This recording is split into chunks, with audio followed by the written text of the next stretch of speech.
बोलो पिनाकेश्वर भगवान की जय। आज परमपूज्य गुरुवर्य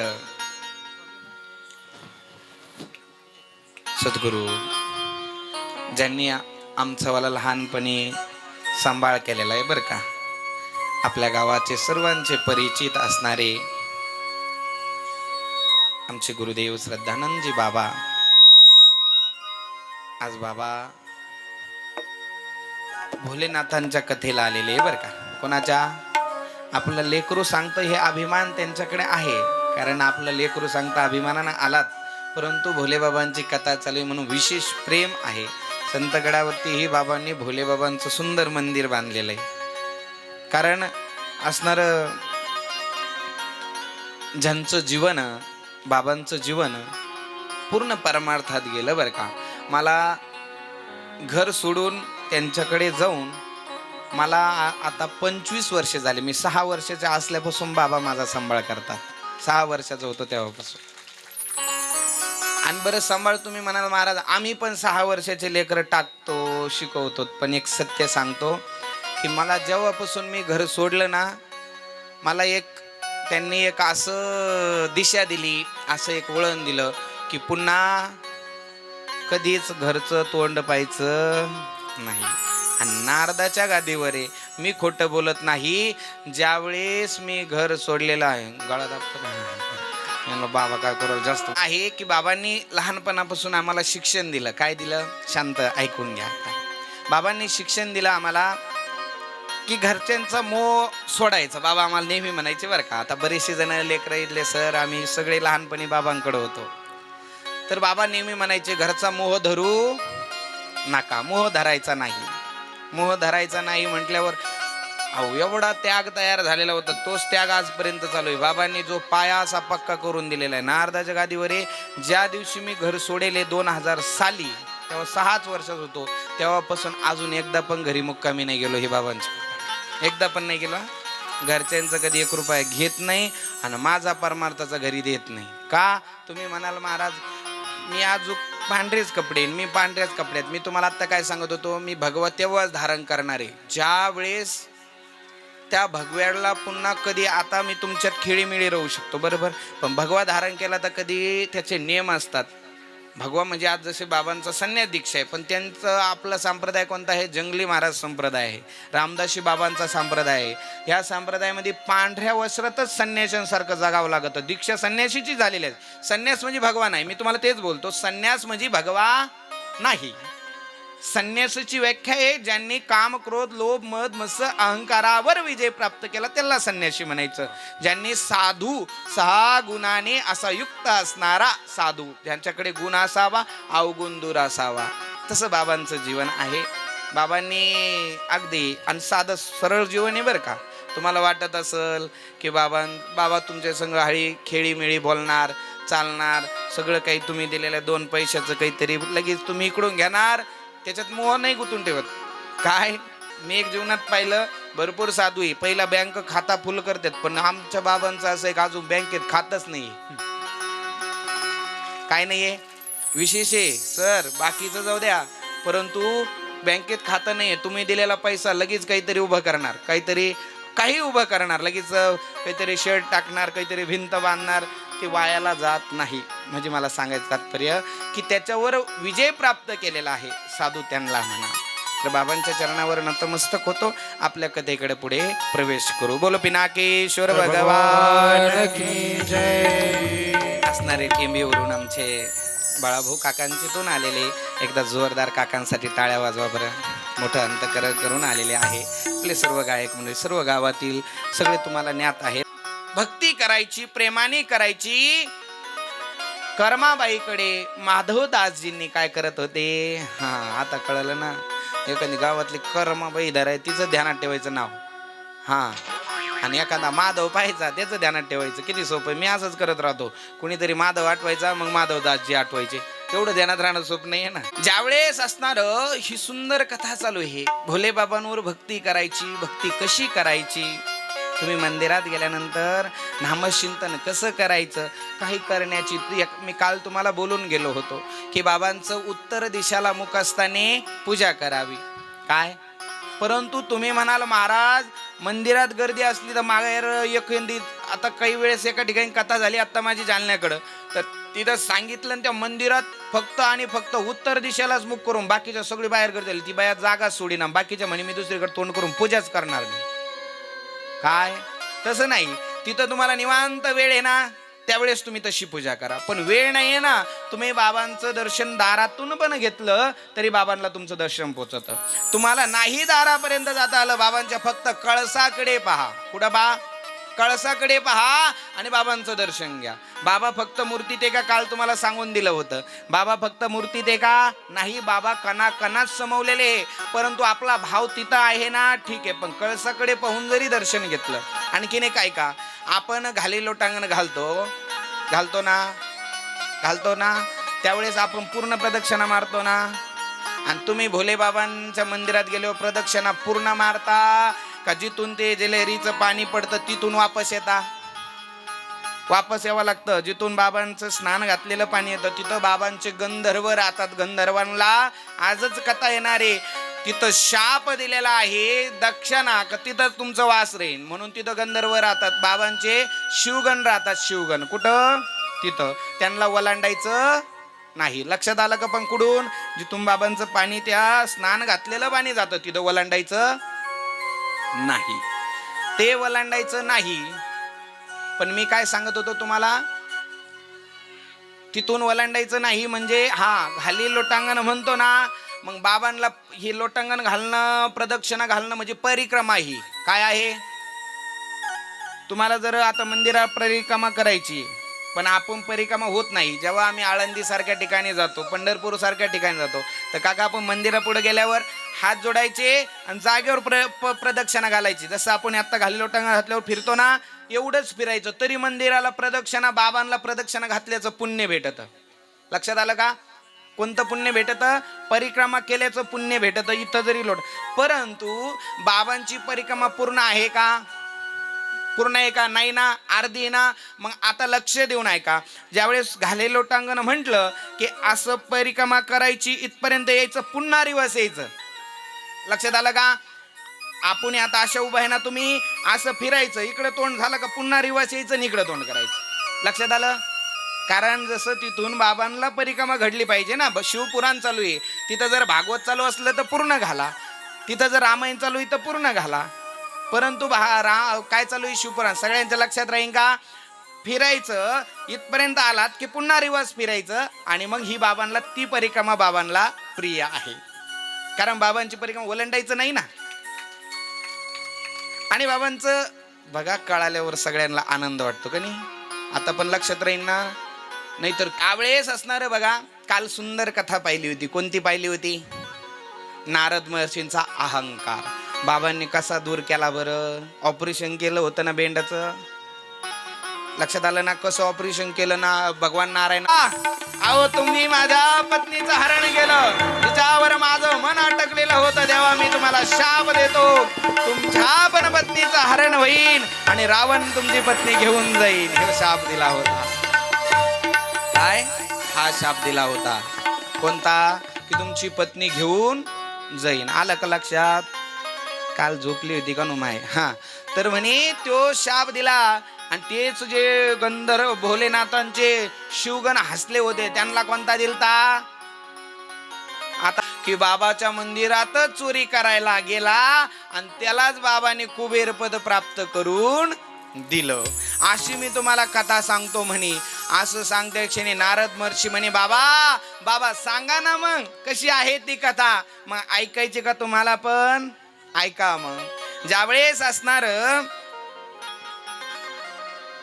यज्ञदत्त नावाचे ब्राह्मण होते.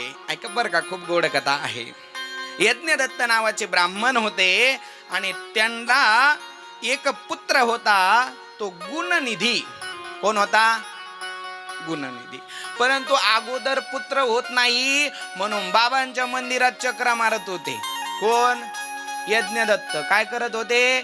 बाबांच्या मंदिरात जायचे, श्रवण करायचे, बाबांना हात जोडून एवढंच मागायचे, बाबा बाबा मला पुत्र द्या. काय?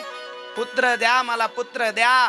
पुत्र द्या म्हटल्यावरती पुत्र तर भेटला, पण हे यज्ञदत्त कामामध्ये पूर्ण व्यस्त होते. काय होते? कामामध्ये व्यस्त होते. ते राजाशी तर काम करायचे, राजाची तर काम करायचे, पण काम करत असताना पुत्र थोडासा मोठा मोठा व्हायला लागला. आता यज्ञदत्तांना वाटू लागलं की आपल्या लेकराला शिकावा, पण वेळ भेटत नाही.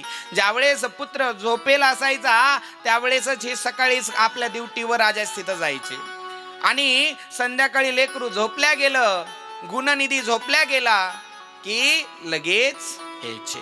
हा गुणनिधी काय आहे सांगतो तुम्हाला, चित्त द्या. की गुणनिधी म्हणजे हा काय आहे? चोर आहे. आणि याने बाबाच्या मंदिरातलं काय केलं होता? घंटा चोरला. बाबाच्या मंदिरात शर्ट जाळून काय केलं होता? आणि मागच्या वेळेस कथा सांगून मला पस्तावा आलता थोडासा, माहिती ना. अहो मी कथा सांगितली काका, मी कथा सांगितली आणि कथा झाली, दुसऱ्या दिवशी मी सांगितलं घंटा चोरला, बाबा प्रसन्न झाले, इथले सगळे मंदिराचे घंटेच काढून नेले. खरं सांगतो महाराज, इथले सगळे घंटे काढून नेले. अरे एवढं चांगलं सांगितलं. हे ऐका बर का, तर यांना यज्ञदत्ताला पुत्र आहे कोण? गुणनिधी. हा गुणनिधी लहानचा मोठा होतो, पण बापाला वाटू लागलं पोरासोबत थोडेसे दिवस जावा, आपले पोराला संस्कार लागल, पण यांना वेळ नाहीये. काय नाहीये? वेळ नाहीये. वेळ नाहीये तर आपल्या पत्नीला सांगितलं, ए अगं लेकराला थोडस शिकव, ब्राह्मण आहे ना, काही मंत्र शिकव, काहीतरी शिकव. ते म्हणे हो हो मी शिकवते, तुम्ही चिंता करू नका, तुम्ही फक्त कमवून आणा, मी त्यांना शिकवते. ऐका नाही, पण ते जसं ती शिकवायला लागायची ना, ते लेकरू काय करायचं? असं बाहेरच्या लेकरांमध्ये खेळायला जायचं. काय करायचं? टुकार पोरांमध्ये खेळायला जायला लागलं. ते आईचं ऐकत नसायचं. पण जसा यज्ञदत्त घरी आला का तो म्हणायचा, ए अगं काय शिकवलं आज? ती म्हणायची गणपती अथर्व शीर्ष शिकवलं. अगं काय शिकवलं? दुसऱ्या दिवशी विचारलं, ती म्हणायची शिवमहिम्न स्तोत्र शिकवलं. अगं काय शिकवलं? ती तिसऱ्या दिवशी म्हणायची की त्याला लिंग अष्टक शिकवलं, त्याला बिल्व अष्टक शिकवलं. ते अशी सांगायची, आणि यज्ञदत्ताला खूप चांगलं वाटायचं की माझं लेकरू काय विद्वान होऊ लागलं, विद्वान. लक्ष आहे का सगळ्यांचं? बोलो पिनाकेश्वर भगवान की जय. काय म्हणायचे? एक दिवस झाला का सांगायची, दुसरा दिवस झाला का हे शिकवलं, तिसरा दिवस झाला का हे शिकवलं, दररोज सांगायची. यज्ञदत्ताला खूप आनंद वाटायचा. आई काय आनंद वाटायचा? लेकरू शिकल्यावर तुम्हाला अभिमान वाटतो की नाही? लेकरू काहीतरी झाल्यावर अभिमान वाटतो की नाही? पण झालं काय, तिचं तो ऐकत नव्हता आणि खोटं बोलायचे. खोटं काय? खोटं बोलायची. त्याला यज्ञदत्त विचारायचा, अगं लेकरू व्यवस्थित आहे का? चांगलं शिकतं का? हो अगदी तुम्ही चिंताच करू नका. कोण म्हणायचं? ती म्हणायची. तुम्हाला एक गोष्ट सांगू का आई? आईचं कर्तव्य असतं लेकरांना संस्कारी बनवायचं, हे आईचं कर्तव्य असतं. पण होतं काय, लेकरू केव्हा बिघडतात? की जेव्हा आपलं ध्यान नसतं त्यांच्यावरती, पण आपलं वालं चुकतं, लेकरांचं कुठंतरी चुकतं, हे आई वडिलांच्या कुठंतरी लक्षात येतं, पण प्रेमापोटी त्याला कुठलंच अडवल्या जात नाही. आणि तेच प्रेम एक दिवस आपल्याला खाली पायाला मजबूर करतं. तेच प्रेम आपल्याला मजबूर करतं खाली पायाला. आज यज्ञदत्ताला वाटत होतं माझं लेकरू फार शिकन, पण संगत अशांची केली दादांनो, संगत अशा वाईट लेकरांची केली की ते त्याला संस्कार पडाना, ते वाईट संस्कार त्याच्यावरती पडायला लागले. कारण संगत चांगल्यांची करा, संगत चांगल्यांची करा. मी तुम्हाला पहिल्या दिवसापासून सांगतो. आपल्या लेकरांना पहा एकदा, याच्या संगतीचे मित्र कोण आहे एकदा बघा. याचे मित्र कोण आहे? नेमकं दारू पितात, गांजा पितात, जुगार खेळतात की काय, पहा एकदा. एकदा लेकराला महाराज अगदी 2.5 वर्षाचं लेकरू होतं. किती? 2.5 वर्षाचं. त्याच्या घरी गेलो, त्या आईच्या त्या लेकराच्या हातात फोन होता. किती वर्षाचं आहे? 2.5 वर्षाचं. म्हणलं ताई अहो का बरं लेकराला फोन देत्या? म्हणे महाराज तो ऐकत नाही. किती वर्षाचा आहे? 2.5 वर्षाचा ऐकत नाही. मला एक उत्तर द्या आई, तुम्ही सगळे आई वडील तुम्ही सगळे ध्यान द्या, उत्तर द्या की लहानपणी लेकरू जन्माला आलं त्याला मोबाईल माहिती होता का? होता का? नाही. त्याला मोबाईल मध्ये हे चित्र दिसतात हे कोणी दाखवून दिलं? आधी कोणी दाखवलं? आपण दाखवलं. मग पराहो, आपल्याला बिघडायला कारणीभूत आई आणि फक्त कोण असतं? हा हा हा बाप. बरोबर बरोबर. पहा लेकरं सांगतात बाप. काय आपल्याला कारण काय? 2.5 वर्षाचं लेकरू आहे. माझं बोलणं तुम्हाला कडू वाटू शकतं पण सत्य. 2.5 वर्षाचं लेकरू बाहेर गेलं का कुठं, मग त्याला मोबाईलचा नाद लागला कसा? कारण आपण म्हणतो, काय म्हणतो? बाळाकडं मोबाईल द्या तोपर्यंत मी काम आवरीते. मोबाईल लॉक खोलून द्या, गाणे पाय हे पाय. ते लेकरू सगळं पाहता पाहता सगळं पाहून घेतं आणि एक दिवस आपल्याला चुना लवितं. काय करतं? त्याला सगळं कळतं, त्याला मोबाईल मधलं सगळं कळतं. त्याला काय बरं आणखीन एक गोष्ट आहे का की संगत कशी असती, संगत किती बिघड. हे बघा, एक जण दुकानात गेला, त्याने 2 बरण्या आणल्या. किती बरण्या आणल्या? 2 बरण्या आणल्या. एका बरणीमध्ये ठेवलं गावरान तूप भरून ठेवलं. 10 रुपयाचीच बरणी होती पण गावरान तूप भरलं. तिची किंमत किती झाली? 1000 रुपये.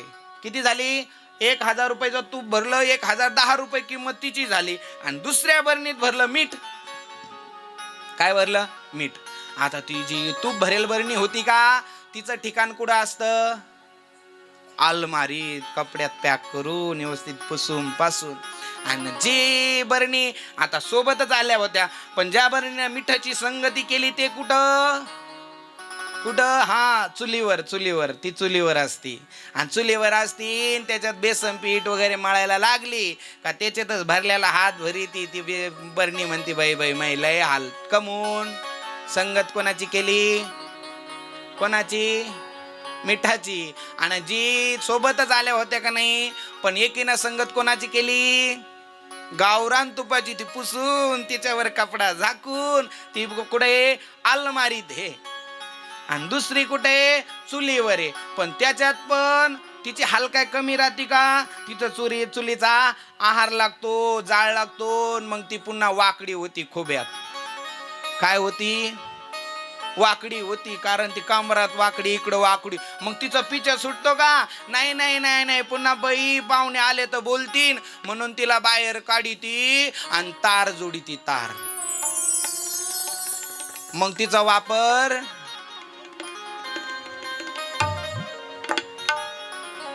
वा हा ग्रंथ झालेला आहे आपला. तिचा वापर मग कमून तिनं संगत मिठाची केली. संगत मिठाची केली. आणि जी तुपात आहे ती कशी आहे? मस्त आहे, आनंदात आहे. तवा संगत चांगल्यांची करा. संताची संगती मनोमार्ग गती. ओ संताची संगती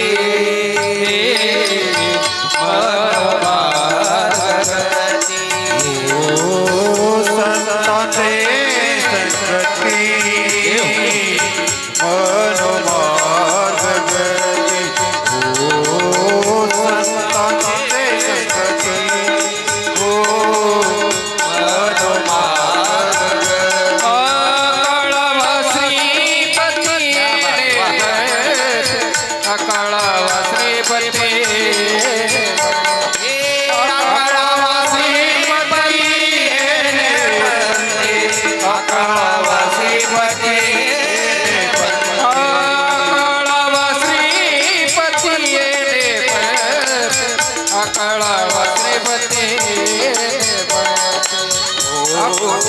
हरि मुखे हरि मुखे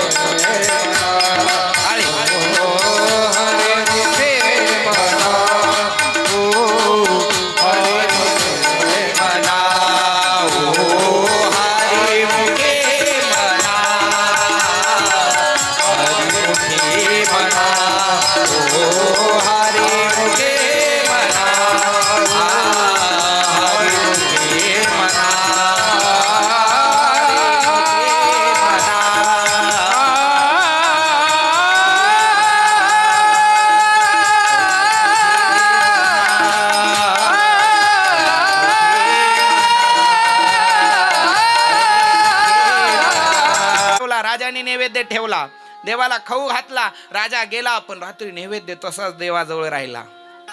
आई, एक गोष्ट आहे का, तुम्ही वृंदावनला गेलात का कधी? वृंदावनला त्यावेळेस राधा राणीला नैवेद्य दाखवतात ना, तर रात्री नैवेद्य दाखवल्यावर तो नैवेद्य तर उचलून घेतात.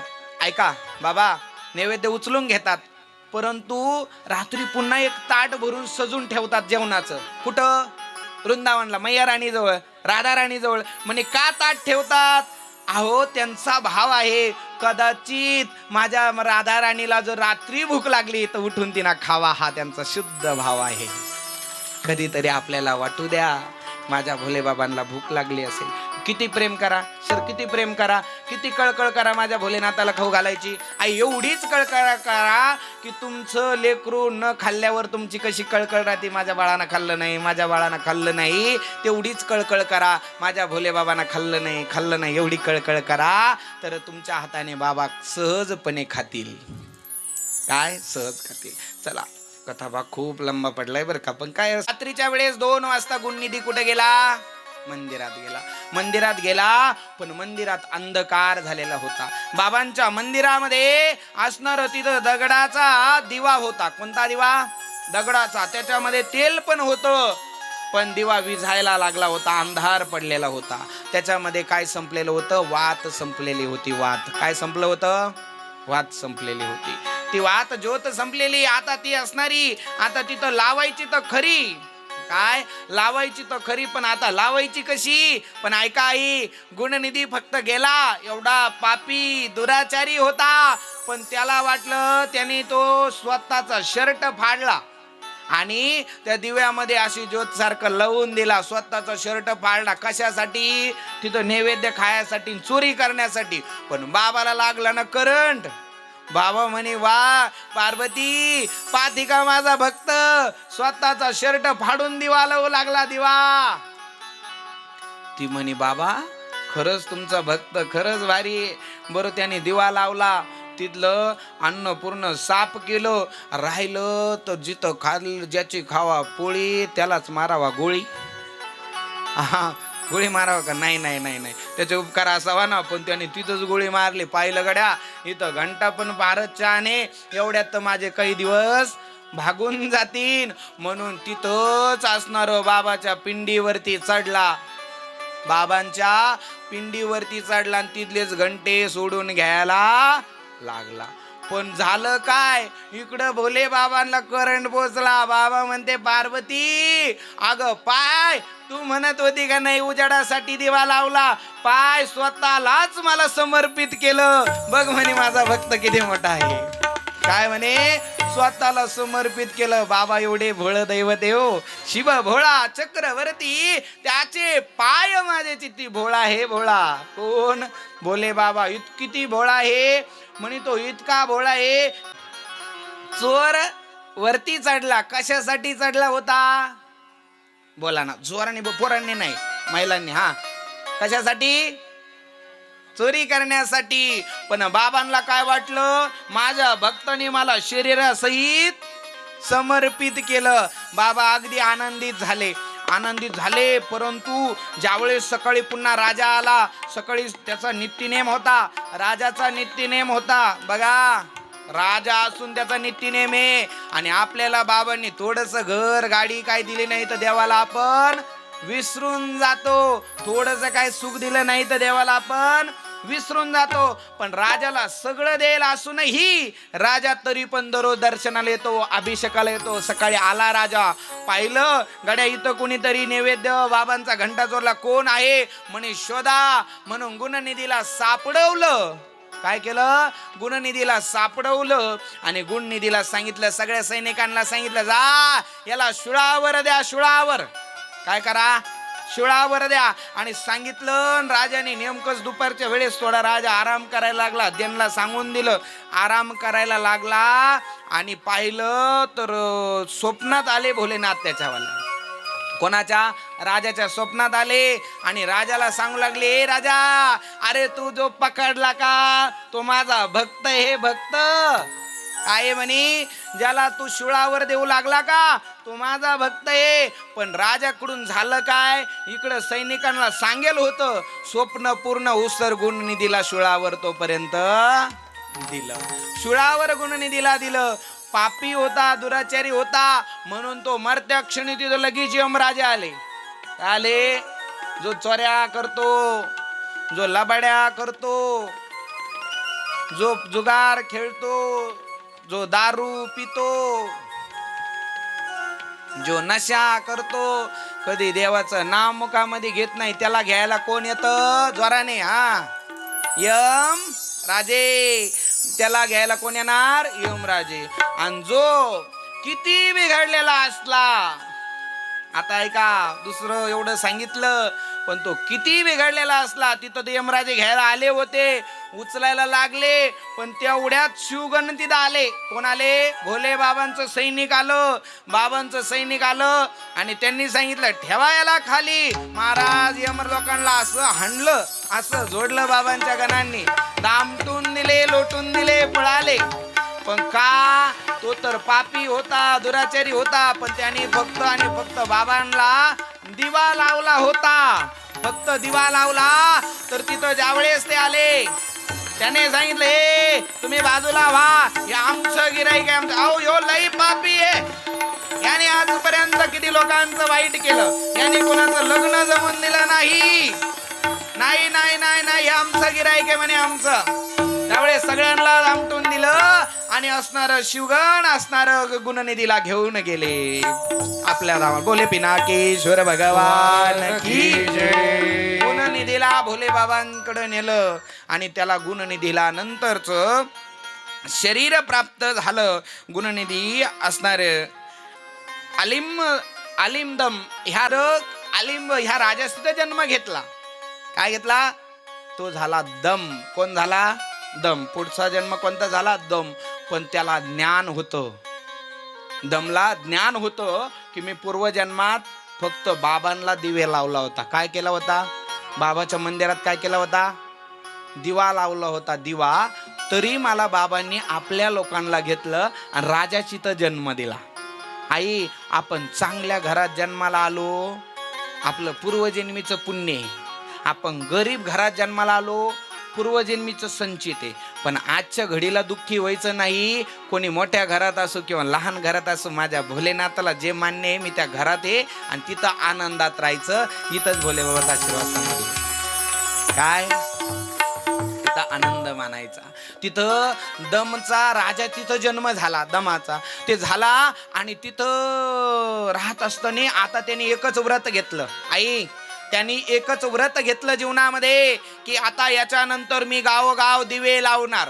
त्यांनी सगळ्या मंदिरांनी दिवे लावणार, लोकांना उपदेश करणार. ए दादांनो, तुम्हाला भोले बाबांकडे चालायचंय का? लोक म्हणायचे हो. मग लावा दिवे. कुठं लावा? मंदिरात लावा. कुठं लावा? देवाच्या तुमचे गणपतीची भक्ती करतात, गणपतीचं मंदिर आहे तिथं लावा. हनुमंतरायांची भक्ती करतात तिथं लावा. तुम्हाला जिथं दिवा लावल्याने भोले बाबांचं लोक प्राप्त होतं, जिकडं तिकडं दमाने पूर्ण असणारे दिवे लावले. दिवे ते आयुष्य पूर्ण दिवे लावण्यात घातलं आणि महाराज पुन्हा मरण आलं तर फक्त ओम नमः शिवाय म्हणत म्हणत दिवे लावत लावत असणार त्यांना मरण आलं. आणि मरण आलं, पुन्हा शिवलोकाला गेले. आता बाबांनी त्या दमला आयुष्य, आता बघा, एक नाही, आपल्याला वाटत एक दिवा लावला का बाबा प्रसन्न व्हावा. पहिलं गेला दिवा, स्वतःचा शर्ट जाळून दिवा लावला. दुसरं आयुष्य गेलं, सगळीकडे दिवे लावले. दुसरं आयुष्य गेलं, सगळ्यांकडे दिवे लावले. आणि आता तरी पण अजून बाबा प्रसन्न झाले नाही. पण आता तिसरं, रावणाचा सगळ्यात मोठा भाऊ झाला. रावणाचा वैश्रवण त्याचं नाव, तो असणं वैष्णवन नाव झालं त्याचं. तो रावणाचा सगळ्यात मोठा भाऊ काय झाला? सगळ्यात मोठा भाऊ झाला. पण तरी त्याला बाबाच्या भक्तीचं ज्ञान आहे. तिसरा जन्म आहे. बाबा तुम्हाला तिसऱ्या जन्मात भेटतात. पण कदाचित तुम्हाला हे जाणून घ्या, तुम्ही म्हणाल महाराज तिसरं, अहो आपण हे जाणून घ्या ना. काय?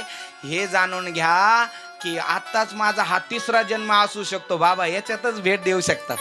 काय? नाही कळलं का तुम्हाला? अहो 3 जन्मानंतर भेट देईन ना,